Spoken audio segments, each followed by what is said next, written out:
새벽 2시. 핸드폰 진동 소리에 잠이 깼어요. 저는 두 아이의 엄마 수진이에요. 카카오톡 메시지였는데 시어머니한테서 온 거였어요. 수진아, 내일 아침에 중요한 얘기가 있다. 일찍 일어나거라. 이상했어요. 어머님은 이런 식으로 밤늦게 연락하시는 분이 아니거든요. 뭔가 심상치 않다는 느낌이 들어서 잠이 안 왔어요. 다음 날 아침 7시. 어머님이 거실 식탁에 앉아 계셨는데 표정이 심각하셨어요. 수진아, 철수야 둘 다 앉아라. 남편 철수와 저는 서로 눈을 마주쳤어요. 뭔가 큰일이 벌어진 것 같은 분위기였어요. 어머님, 무슨 일이세요? 어머님이 잠시 망설이시더니 단호하게 말씀하셨어요. 내가 어제 교회에 큰 헌금을 했다. 헌금이요? 평상시보다 많이 하셨나요? 7천만 원이다. 그 순간 세상이 멈춘 것 같았어요. 7천만 원이라고요? 그 돈은 시아버지가 10년 전 돌아가시면서 어머님께 남겨주신 유산이었어요. 생명보험금과 부동산 정리한 돈을 합쳐서 만든 어머님의 노후자금이었죠. 사실 저희는 그 돈이 있다는 걸 알고 있었어요. 어머님이 만약을 대비해서 은행에 넣어두셨던 돈이거든요. 그동안 저희 가족이 어려울 때마다 어머님이 조금씩 도움을 주셨어요. 준호 학원비가 부족할 때 50만 원, 민서 피아노 레슨비로 30만 원. 그런 식으로요. 그런데 그 소중한 돈을 하루아침에 다 헌금으로 내셨다고요? 어머님, 그 돈은 아버님이 어머님 노후를 위해서 남겨두신 거잖아요. 교회 건축 헌금으로 냈다. 주님의 집을 세우는 게 내 소원이었다. 철수가 어이없다는 표정으로 말했어요. 어머니, 그렇게 큰 돈을 우리랑 상의도 안 하고 어머님의 목소리가 높아졌어요. 내 돈을 내가 어떻게 쓰든 상관없지 않나?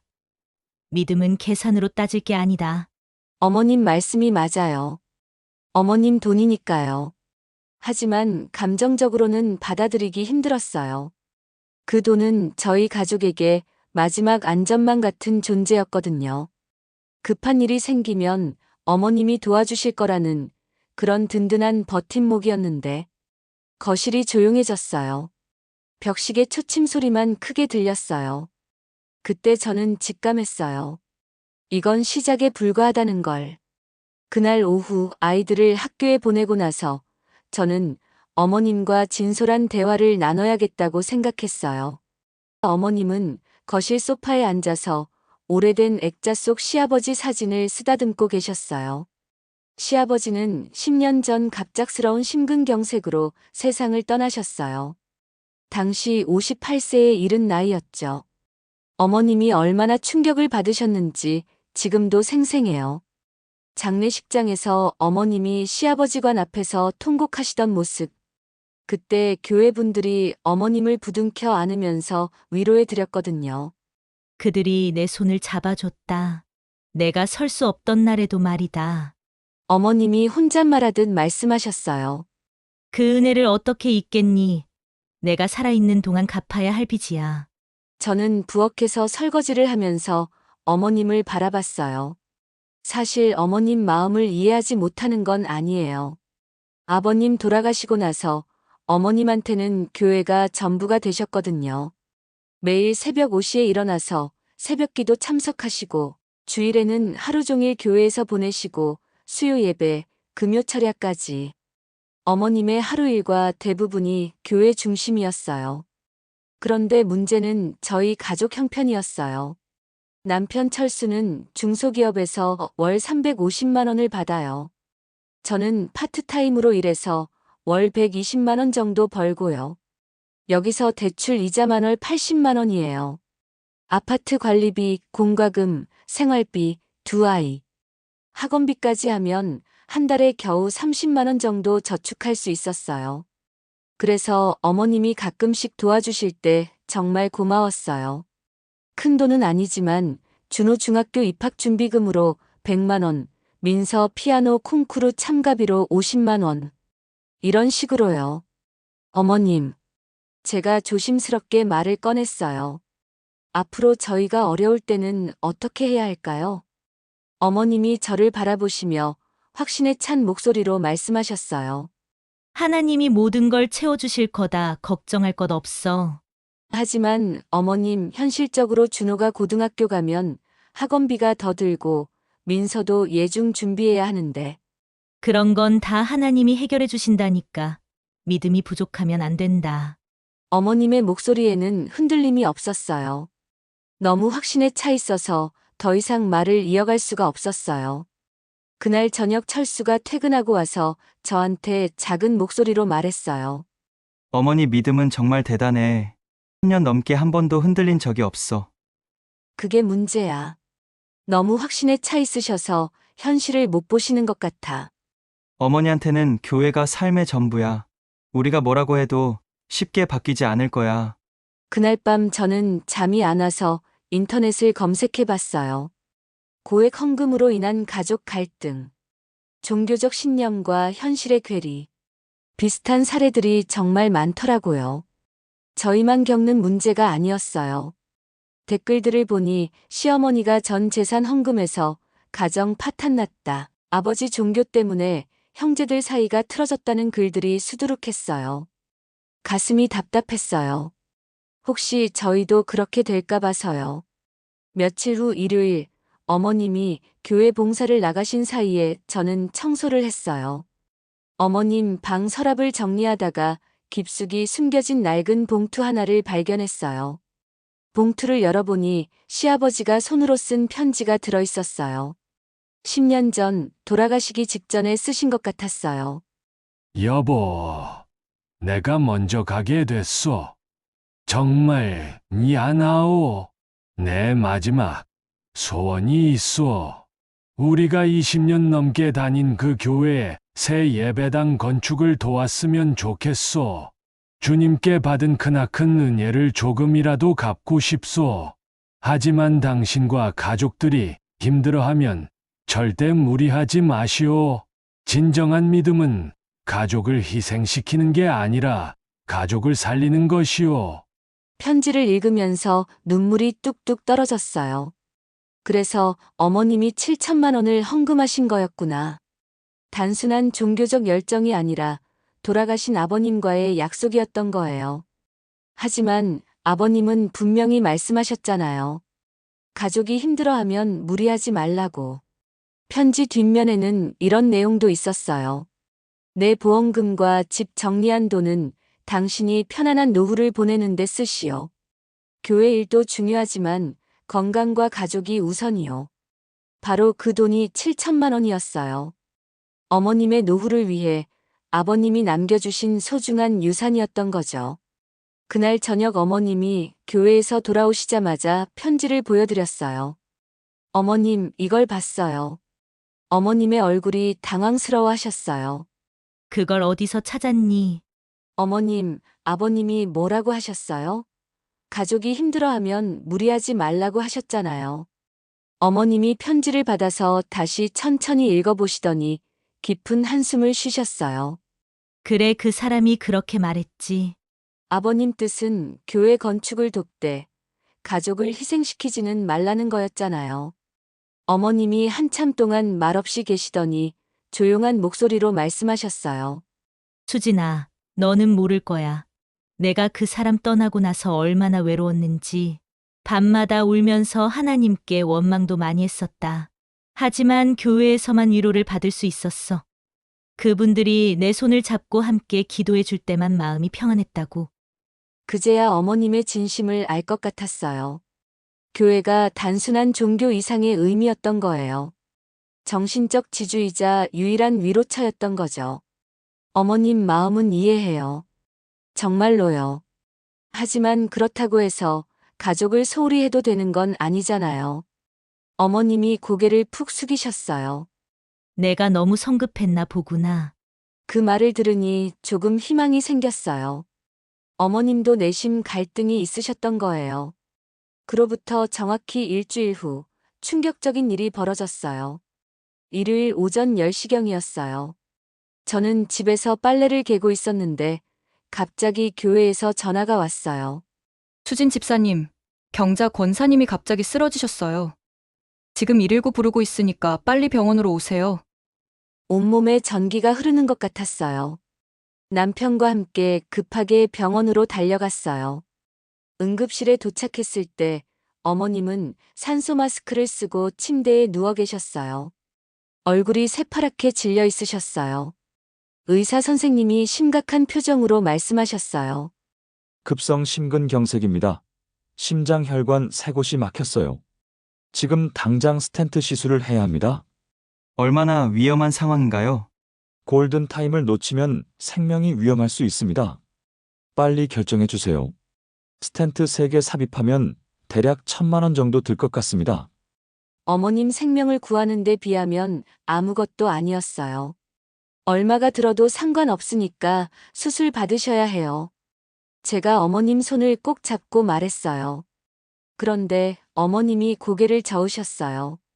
안 된다. 수술하지 마라. 어머님, 왜요? 지금 위험한 상황이라잖아요. 어머님이 힘없는 목소리로 말씀하셨어요. 내가 이미 교회에 큰 헌금을 했잖니. 더 이상 너희들한테 부담 주고 싶지 않다. 어머님, 그게 무슨 말씀이에요? 돈 걱정은 나중에 하고 일단 수술부터 받으세요. 아니야. 내 몸은 주님이 지켜주실 거다. 수술비로 쓸 돈이 있으면 교회에 더 보태는 게 나아. 정말 어이가 없었어요. 어머님! 이건 믿음이 아니라 무책임이에요! 생명을 갖고 장난하시는 거예요! 철수도 어머님 다른 쪽 손을 잡고 간곡하게 말했어요. 어머니! 우리가 돈 걱정은 할 테니까 제발 수술 받으세요! 어머니 잃으면 저희는 어떻게 살아요? 하지만 어머님은 여전히 완강하셨어요. 내 뜻은 정해졌다. 이 이상 가족들한테 짐 되고 싶지 않아. 의사 선생님이 조급하게 말씀하셨어요. 정말 시간이 없습니다. 지금 결정하지 않으면 돌이킬 수 없어요. 그때 제 머릿속이 하얘졌어요. 이러다가 어머님이 정말 돌아가시면 어떡하지? 응급실에서의 실랑이가 40분 넘게 계속됐어요. 어머님은 끝까지 수술을 거부하셨고 저희는 포기할 수 없었어요. 어머님, 돌아가신 아버님이 지금 상황을 보시면 뭐라고 하실 것 같아요? 그 말에 어머님의 표정이 살짝 흔들렸어요. 그 사람이 뭐라고 할까? 아버님도 분명히 어머님이 건강하게 오래 사시기를 바라실 거예요. 교회 봉사도 건강해야 할 수 있는 거잖아요. 아버님 편지에도 써 있었잖아요. 진정한 믿음은 가족을 살리는 것이라고.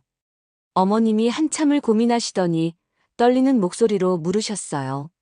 미안하다. 근데 돈이 없는데 어떻게 해야 하지?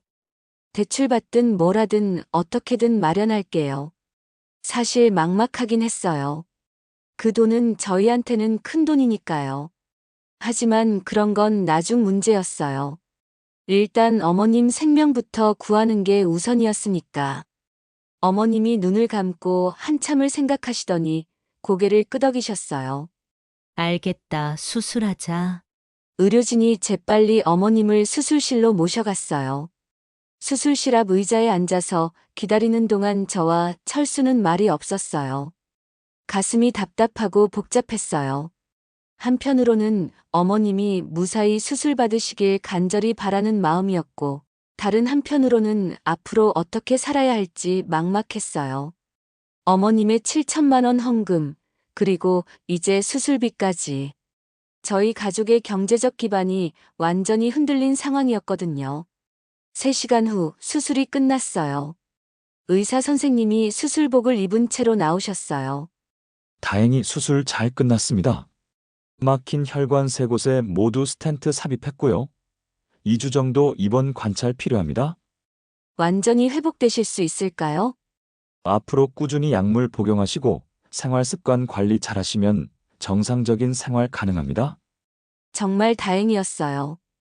회복실에서 어머님을 뵀을 때 얼굴에 생기가 돌아와 있으셨어요. 어머님, 이제 좀 괜찮으세요? 수진아, 정말 미안하다. 내가 너무 고집을 부렸구나. 어머님, 무사히 수술 받으신 게 가장 중요해요. 그때 어머님이 제 손을 꼭 잡으시면서 눈물을 글썽이셨어요. 내가 수술대에 누워서 생각해보니까 그 사람이 정말로 바란 건 내가 건강하게 오래 사는 거였을 것 같더라. 당연하죠. 아버님이 어머님을 얼마나 사랑하셨는데요. 내가 믿음이라고 생각했던 게 사실은 그냥 고집이었나 보다. 가족들 마음은 생각하지 못하고 그 말씀을 들으니 저도 울컥했어요. 어머님이 입원해 계시는 2주 동안 저는 매일 병원에 다녔어요. 그동안 못 나눴던 깊은 얘기들을 많이 했어요. 어머님, 사실 저도 어머님 마음 충분히 이해해요. 정말이냐? 네. 아버님 떠나시고 나서 얼마나 외로우셨을지. 교회가 유일한 위로였다는 것도 알겠어요. 어머님이 고개를 끄덕이셨어요. 그때는 정말 죽고 싶을 만큼 힘들었다. 하루하루 어떻게 버텨야 할지 몰랐어. 교회 분들이 아니었으면 진짜 어떻게 됐을지. 그런 고마운 마음에 큰 헌금을 하신 거죠? 그래, 그런데 지금 생각해보니 내가 너무 극단적이었던 것 같다. 7천만 원을 한 번에 다 내다니. 어머님의 목소리에 후회가 묻어 있었어요. 어머님, 이제라도 깨달으신 게 다행이에요. 그날 저는 시아버지의 편지를 다시 가져왔어요. 어머님, 이 편지 다시 같이 읽어봐요. 어머님과 함께 천천히 편지를 읽었어요. 특히 진정한 믿음은 가족을 살리는 것이라는 부분에서 어머님이 한참 멈춰 계셨어요. 그 사람이 정말 이런 마음이었을까? 분명히 그러셨을 거예요. 아버님이 어머님과 저희 가족을 얼마나 사랑하셨는데요. 어머님이 깊은 한숨을 쉬셨어요. 내가 정말 잘못 생각했구나. 헌금을 많이 하는 게 무조건 좋은 믿음인 줄 알았는데. 어머님, 하나님도 가족을 돌보지 않는 믿음은 원하지 않으실 거예요. 어머님이 제 손을 꼭 잡으셨어요. 수진아, 앞으로는 중요한 일들을 가족들과 꼭 상의하겠다. 혼자 독단적으로 결정하지 않을게. 그리고 교회 헌금도 우리 형편에 맞게 조절하겠다. 월 20만 원 정도로. 정말 다행이었어요. 어머님이 진심으로 마음을 바꾸신 것 같았어요. 어머님이 태어나시고 나서 우리 집에 큰 변화가 생겼어요. 어머님이 여전히 교회는 다니셨지만 예전처럼 하루 종일 교회에만 매달리지는 않으셨어요. 대신 집에서 손자, 손녀들과 시간을 보내시는 일이 많아졌어요. 예전 같으면 공부보다 기도가 먼저다라고 하셨을 텐데 완전히 달라지셨어요. 민서가 피아노 연습할 때도 어머님이 옆에 앉아서 들어주셨어요. 우리 민서 피아노 소리가 천사 소리 같구나. 할머니가 들어도 참 좋다. 아이들도 할머니와 훨씬 가까워졌어요. 가장 큰 변화는 가게 관리에 어머님이 관심을 갖기 시작하신 거였어요. 수진아, 우리 집 살림이 어떤지 나도 정확히 알고 싶다. 가계부 좀 보여줘. 저희 월 수입 470만 원, 대출 이자 80만 원, 생활비 280만 원, 아이들 교육비 70만 원. 아이고, 이렇게 빠듯한 줄 몰랐구나. 저축할 돈이 거의 없네. 어머님이 처음으로 저희 가정의 현실을 정확히 파악하셨어요. 앞으로 내가 헌금은 월 10만 원으로 하겠다. 그리고 특별한 일 있으면 미리 가족들과 상의하겠다. 어머님의 이런 변화에 철수도 깜짝 놀랐어요. 어머니, 정말 괜찮으세요? 아들아, 진정한 믿음이 뭔지 이제야 알겠더라. 가족을 돌보는 것도 하나님이 주신 사명이야. 그리고 어머님이 정말 실용적인 제안을 하셨어요. 내가 건강해진 김에 파트타임 일이라도 해볼까 생각 중이야. 아파트 관리 사무소에서 청소 일손 구한다더라. 어머님, 몸은 괜찮으세요? 의사 선생님이 적당한 활동은 오히려 건강에 좋다고 했어. 집에만 있으면 더 안 좋을 것 같아. 정말 놀라운 변화였어요.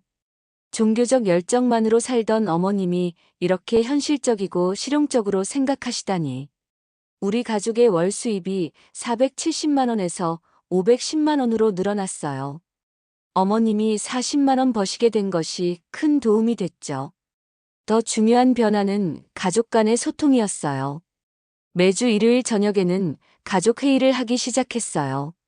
가게 상황, 아이들 교육 계획, 어머님 건강 상태까지 모든 걸 투명하게 공유했어요. 이번 달 적자가 20만 원 났네요. 어디서 줄일 수 있을까요? 준호 학원을 하나 줄여볼까요? 수학은 인터넷 강의로 대체하고 아니야. 중학교 때가 중요한데 대신 우리 외식비를 줄이자. 이런 식으로 가족 모두가 참여해서 결정을 내리게 됐어요. 어머님도 적극적으로 의견을 내시는데 예전과는 완전히 달랐어요. 교회 분들이 이번에 또 특별헌금 얘기를 꺼내시더라고. 하지만 나는 정중히 거절했다. 우리 가족 형편을 고려해야 한다고. 어머님, 교회분들이 뭐라고 하지 않으셨어요? 처음엔 좀 서운해 하시는 것 같았는데 내 상황을 설명드리니까 이해해 주시더라. 오히려 가족을 생각하는 마음이 아름답다고 하시던데. 어머님이 교회에서도 균형 잡힌 신앙생활을 하고 계시다는 게 느껴졌어요.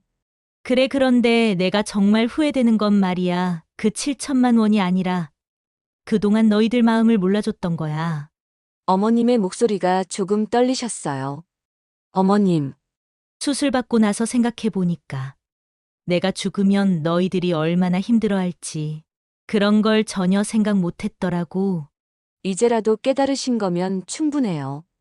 어머님이 제 손을 꼭 잡으시면서 말씀하셨어요. 앞으로는 정말 가족 중심으로 살겠다. 교회 일도 중요하지만 너희들이 더 소중해. 그날 밤 철수와 이야기하면서 정말 감격스러웠어요. 여보, 어머니가 이렇게 변하실 줄 누가 알았겠어? 그러게 처음에는 정말 답답했는데 이제는 오히려 존경스러워. 맞아. 자신을 돌아보고 인정하고 변화하시는 게 정말 대단한 분이야. 그로부터 1년이 지났어요. 어머님은 여전히 교회를 다니시지만 이제는 가족과 신앙 사이의 균형을 잘 맞추고 계세요. 월 10만 원씩 꾸준히 헌금하시고 특별한 일이 있을 때는 항상 가족들과 상의하세요. 가장 큰 변화는 우리 가족이 서로를 더 깊이 이해하게 됐다는 거예요. 어머님의 외로움, 저희의 경제적 부담, 아이들의 꿈까지 모든 걸 솔직하게 나누면서 진짜 가족이 됐어요. 오늘 저녁 온 가족이 거실에 모여 앉아 있어요. 준호는 숙제를 하고 민서는 피아노를 치고 어머님은 뜨개질을 하시고 철수는 신문을 보고 있어요. 평범한 일상이지만 이보다 더 소중한 건 없는 것 같아요.